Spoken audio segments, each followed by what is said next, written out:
안녕하십니까. 매정프리베 대표원장 내과 전문의 오명지입니다. 내과 전문이라고 갑자기 말씀드려서 좀 놀라셨을 텐데 저는 내과 전문입니다. 그리고 오늘 이 이야기를 꺼낸 화두는 뭐냐면 오늘 이야기할 줄기세포라는 부분이 미용적인 부분이기도 하지만 내과적인 전문 지식이 있어야만이 이야기를 할 수 있는 부분들이 있기 때문에 여러분한테 이야기를 드렸습니다. 줄기세포에 대해서 많은 분들이 질문을 하고 많은 영상들이 이게 너무 좋아요 라고 이야기는 하지만 명확하게 어떤 부분이 왜 좋은지에 대해서 정확하게 정의를 해주는 분들이 없습니다. 그거는 아직까지 우리 학문의 깊이가 거기까지 따라가지는 못한 거죠. 줄기세포가 아주 최근에 이야기된 거라고 사람들은 생각하지만 1908년 정도에 줄기세포란 말이 처음 나왔습니다. 벌써 100년이 훨씬 넘은 이야기인 거죠. 하지만 그거에 대해서 의사들이 좀 더 깊이 있게 공부하고 깊이 있게 연구를 했는데도 불구하고 아직까지는 모든 부분에 대해서 설명드릴 수는 없는 쪽입니다. 하지만 이게 앞으로 미래의학적인 거, 우리가 특히 예방의학적인 거 쪽에서 접근을 해봤을 때 그냥 밀어두고 안 하고 할 수 있는 부분은 아닌 것 같습니다. 세포죠. 사람은 세포라는 걸로 이루어졌죠. 모든 게 세포라는 걸로 이루어졌긴 하지만 사람은 세포, 조직, 장기, 그리고 사람이란 개체라는 게 만들어지고 결국은 이 세포라는 거에 대해서 고민을 하지 않을 수는 없습니다. 줄기세포가 뭐냐? 라고 물어봤을 때 어느 분은 이야기하시기 씨앗세포라고 하죠. 우리가 줄기세포라 하면 2000년대 초반에 우리 황우석 박사님 사건이 안 떠오를 수는 없습니다. 그 황우석 선생님이 연구하셨던 줄기세포는 배아줄기세포죠. 줄기세포가 종류가 있냐?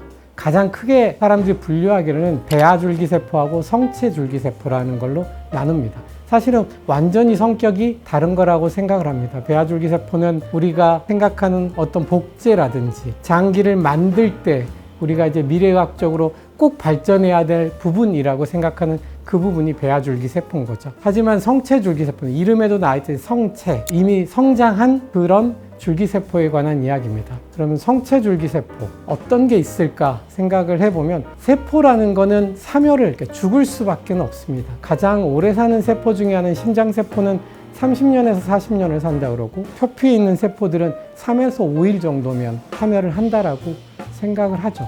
그러면 파멸을 하지 않는 불멸을 이야기할 수 있는 세포는 암세포밖에 없습니다. 사람 몸에 있는 모든 세포는 태어나고 사멸할 수 있는 과정을 갈 수밖에 없는데 그러면 세포가 심장이 30년이면 사멸하면 뭔가가 그걸 대체하지 않는다면 우리는 30년밖에 살 수는 없는 거겠죠. 다행히 사람 몸에서는 그거를 계속 대체할 수 있는 세포라는 게 만들어지고 그 대체할 수 있는 그 세포들이 줄기세포인 겁니다. 그러면 병원에서 쓰는 줄기세포는 어떤 종류가 있느냐? 관심 있어 유튜브를 보시는 분들은 아시겠지만 혈액, 피에서 뽑는 방법, 두 번째 골수에서 뽑는 방법, 세 번째 지방에서 뽑는 방법이 있습니다. 우리가 줄기세포를 어떤 게 제일 좋아라고 물어보는데 줄기세포마다 특징이 있고 장단이 있습니다. 혈액 줄기세포는 뽑기가 되게 쉽습니다. 누구나 와서 우리가 혈액 채취를 하면 얼마든지 그 안에서 좋게만 잘 다듬어내면 줄기세포를 충분히 뽑아낼 수 있고 완벽하게 많은 숫자는 아니지만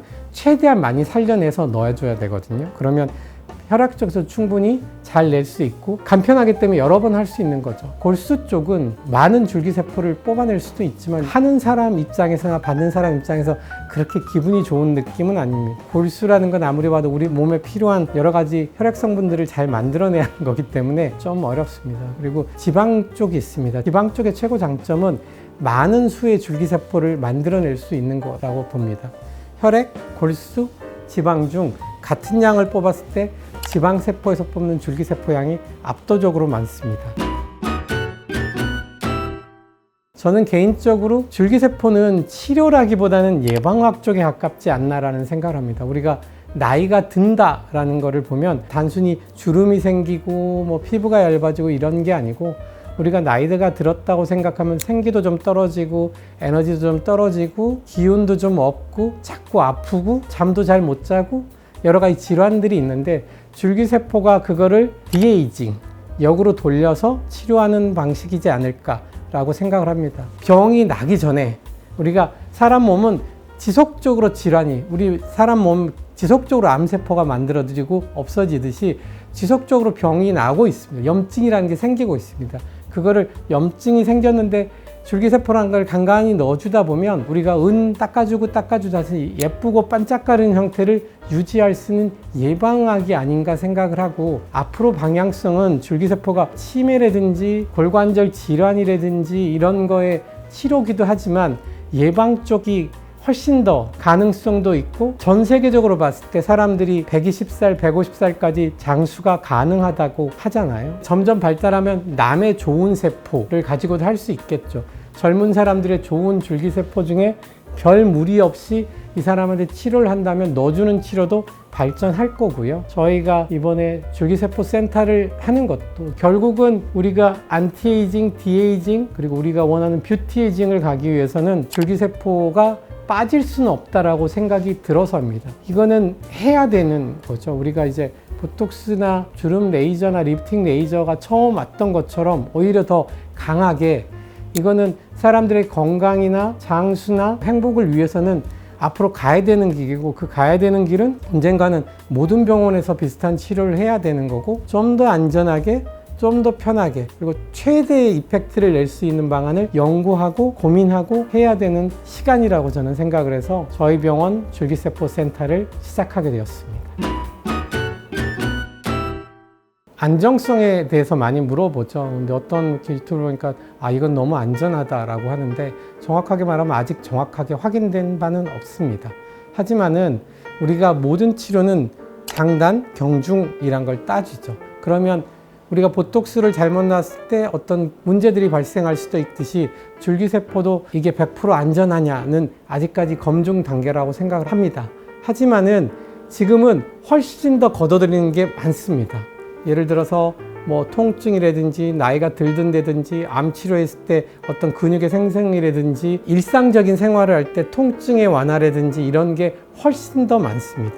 그거에 비해서는 안정성에 대해서는 불안하고 여기는 건 아주 조금이라고 생각을 합니다. 그리고 그거를 점점 의사들이나 의료계 쪽이나 아니면 제약사 쪽에서 점점 줄여나가고 있습니다. 처음에는 뭐 쉽지는 않았겠죠. 하지만 지금은 어느 정도 가이드도 섰고, 뭘 조심해야 되고 어떻게 했을 때 가장 안정적인 상태에서 줄기세포를 뽑아낼 수 있는가까지 연구를 하고 있기 때문에 여러분들이 안정성에 대해서는 크게 걱정은 안 하셔도 될 것 같습니다.